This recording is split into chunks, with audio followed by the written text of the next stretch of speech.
bonjour, bienvenue à vous. J'espère que vous avez passé un bon festival, que vous allez aller voir les films. Nous, on y va de ce pas.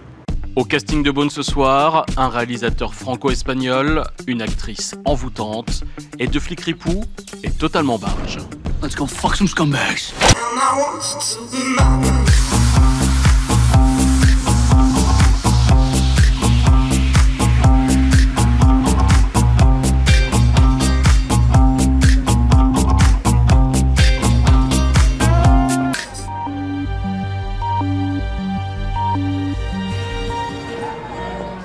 Londres, 1880. Un inspecteur de Scotland Yard enquête sur une série de meurtres particulièrement atroces dans le quartier de Limehouse. Costumes, décors et surtout photographie, tout y est. Le spectateur est au cœur de l'Angleterre victorienne. J'ai voulu créer un Londres plus proche un peu d'un cauchemar en fait qu'on aurait de cette époque-là, de l'époque qui a donné les théories de Charles Darwin, de Marx, de cette espèce de cauchemar industriel, du grouillement des ouvriers, des masses complètement asservies au capital, à l'industrie folle en fait. Et j'ai voulu créer une sorte de cauchemar de Londres. Inspiré du roman de Peter Ackroyd, ce conte gothique nous entraîne également au cœur des spectacles de music hall.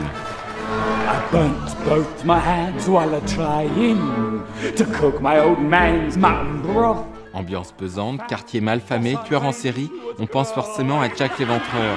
Ce film très esthétique navigue entre policiers et atmosphère fantastique. Il y a une partie du film qui est évidemment un film policier.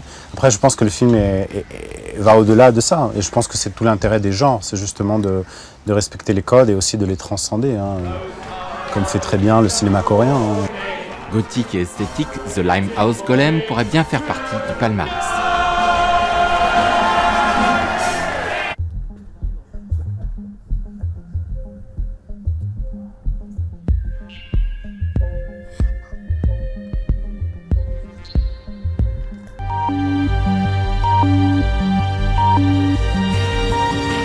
Bonjour.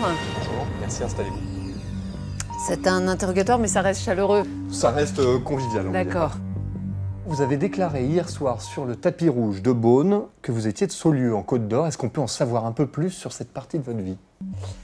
J'ai tous mes grands-parents et mes parents qui viennent du même village qui est à 10 km de Saulieu, qui s'appelle Montlay-en-Auxois. Montlay voulant dire le mont qui est laid. On vous a connu par ce rôle de Joséphine Carlson, avocate ambitieuse dans la série Engrenage. Oui. Est-ce que c'est un rôle qui a justement déclenché quelque chose dans votre parcours à vous? Engrenage, je pense que ça a été vu par des gens de cinéma dont on ne s'attend pas spontanément à ce qu'ils regardent la télé. Et du coup, effectivement, ça m'a ouvert les portes du cinéma, oui.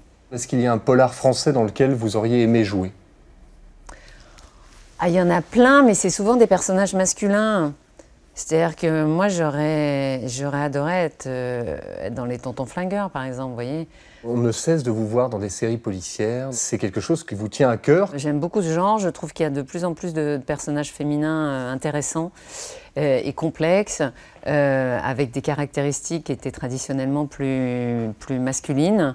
Après, moi, ce qui me plaît, c'est vraiment de passer d'un univers à un autre. Donc, pour moi, enchaîner avec du théâtre ou avec une comédie, après, ça me va très bien.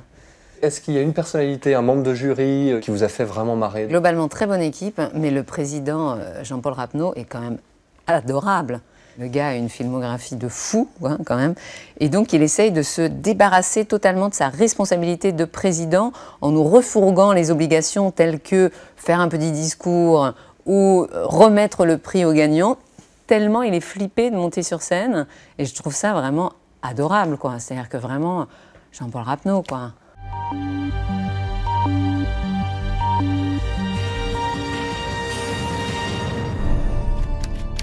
Les Beaunois, comme les autres, ont parfois affaire aux policiers ou aux voleurs.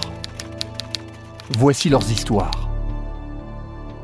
L'anecdote, elle est qu'il y a eu un meurtre dans Beaune, ce qui était quand même quelque chose d'assez rare, et qu'on ait été me chercher en fait pour me demander entre guillemets, de rendre des comptes par rapport à ça. J'avais eu le malheur de mettre de l'essence à une station-service qui était proche du fameux lieu. On m'a demandé de rendre compte de mon emploi du temps, et c'est là que je me suis rendu compte aussi que c'était pas forcément évident de se rappeler ce qu'on avait pu faire à une date alors que on n'y prêtait pas forcément garde.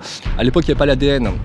Mais enfin, simplement les empreintes, la photo avec la pancarte, avec votre taille, votre poids, enfin tous ces trucs-là, un peu comme on voit ça à la télé. Et de le vivre en vrai, non, moi j'ai trouvé ça intéressant, ça m'a fait sourire parce que voilà, j'avais rien à me reprocher par rapport à tout ça. Et ce qui est délicat en fait, c'est de se rendre compte que d'une situation qui moi me paraissait ubuesque, et bien en fait vous pouvez vous retrouver dans quelque chose qui finalement est extrêmement grave en réalité.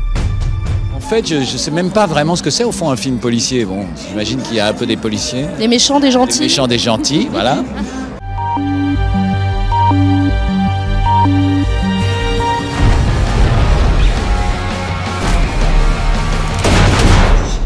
Un bon film d'ensemble, mais l'histoire manque un peu de suspense. Je pense que c'est au 3e ou 4e degré. Il y a des choses qui sont folles furieuses et puis il y a des choses qui sont très violentes.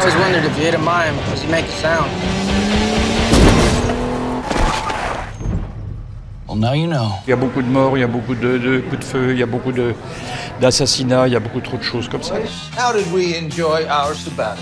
It was very relaxing. I masturbated a lot. Bon, les dialogues vulgaires, mais bon, ça, on a très décalé. Et c'est vrai qu'à la fin, les personnages sont attachants. On les aimerait presque. Non, bien aimé, c'était déjanté, quoi. Ouais. Oh non! Allez sauver ton garage! C'était marrant, découpé, des tas d'histoires, un humour fou, une folie. Enfin, vraiment un super film. Ça ressemble à du Starkey Hutch, quoi. Voilà, je suis pas plus emballé que ça. Je verrai sans doute d'autres films qui seront plus intéressants, je pense. Cops. Oh shit, we are the cops. À demain pour le festival, c'est ça? Sur France 3. Et sur France 3.